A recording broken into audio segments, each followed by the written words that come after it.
Alright guys, Rich here from the RC Network, and this is going to be update number 7, episode 7 of my SpawnZilla WraithZilla from MattZilla build.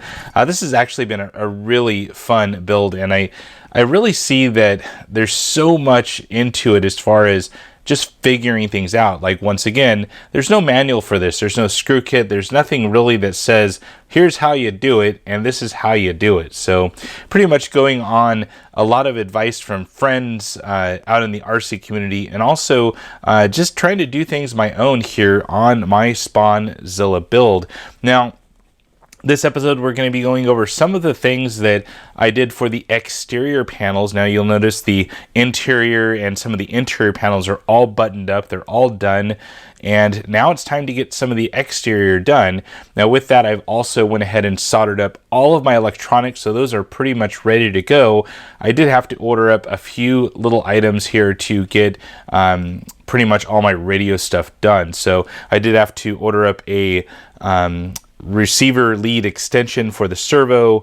I also ordered up a new receiver. I ran out of Futaba receivers for my 4PX, and also ordered up a Heyok light controller. So that's going to be an external controller for these two Vanquish light bars you see right here. So that'll be able to get the right power directly to those Vanquish light bars, and also have the ability to control it straight off the third channel on my 4PX. So should be pretty cool once I get that all set up. Pretty much my first time messing around with a third channel lighting system. Usually I just kind of plug it into my receiver, and when you turn the vehicle on, it's on. So this will be kind of nice to have that feature of turning it on the third channel.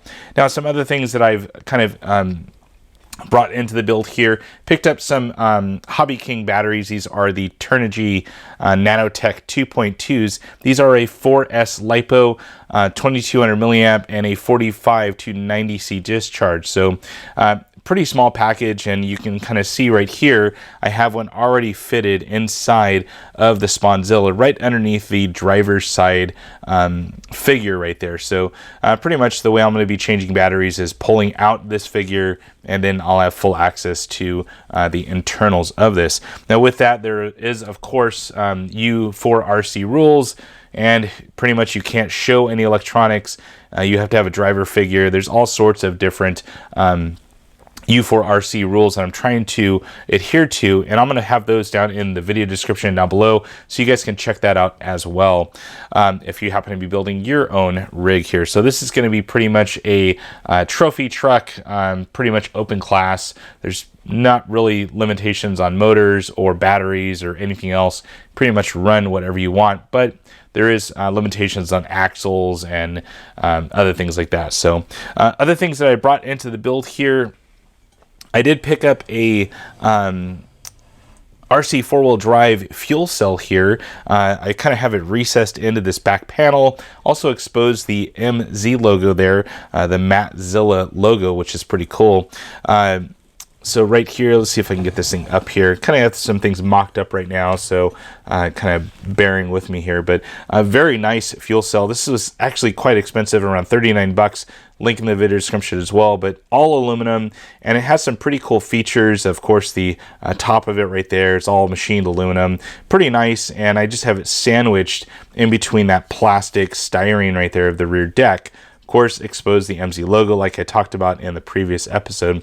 You can kind of see the fuel cell peeking underneath there, and that is going to house my receiver and any other additional wiring that I may have, possibly the Heyok controller as well. So but that item is getting introduced. I also, for no matter of reason, I had an extra part out of my Yeti bag, and keep this in mind, this is AX80103, and this is what's left of the part tree, but it actually houses the radiator from the Exoterra buggy. So I'm actually painting up the fans, but you can see here this will be a nice little addition, little scale item that I can add pretty much right back here to kind of hide maybe some of the ugliness of the rear of the interior, and also give that kind of scale look to it. So that should be pretty nice. Now on for the exterior panels. pretty much I cut it all out of this 0.025 aluminum. You'll see here I got graphics already laid. I don't want to show you guys the graphics yet.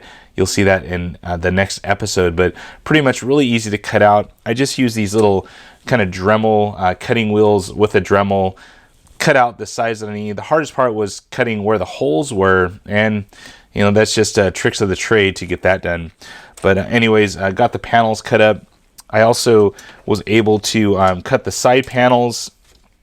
I just took some scrap cardboard with an existing Wraith side panel, and you'll see here I did kind of notch for the V right there, but then when I cut this template for my aluminum, I left that V off because I don't want that V notch on my Wraith or SpawnZilla here. So, but here is the aluminum panels. Still need to finish them, and then of course get them fitted perfectly, do the bend on there, on over to the rear of it, and then also get those holes cut. So that's always the hard part, is getting that, because they're not exactly to the original Wraith screw holes, so need to do that on my own. Well guys, that is about it. Oops, one other thing, I also went ahead and this was the old version of the wheels here, the Method 101 from Vanquish with the black rings, and this will make sense in the next episode, but I also went ahead and added these nice blue OMF rings. They fit on there perfect. Lots of screw turning and of course Loctite, so I'm gonna spend tomorrow or maybe this evening working on those, but they should add a nice little factor of blue, and once you see the graphics you'll know exactly why. So well guys, that is it for now. Hopefully you guys enjoyed this episode of the SpawnZilla. I'm having a blast. I can't wait to show you the final product. I can't wait to see the final product because I still need to work on it and get it done. But anyways, that is it. There is going to be serious running footage of this vehicle. It is a lot easier to shoot scale vehicles. And of course, my buddy Derek, pretty much the RC Network camera guy, he is going to actually be out there with me filming the maiden voyage of this SpawnZilla. Well guys, that's it for now. Comments, questions on down below. And as always, thumbs up and subscribe. That's it for now guys. Over and out.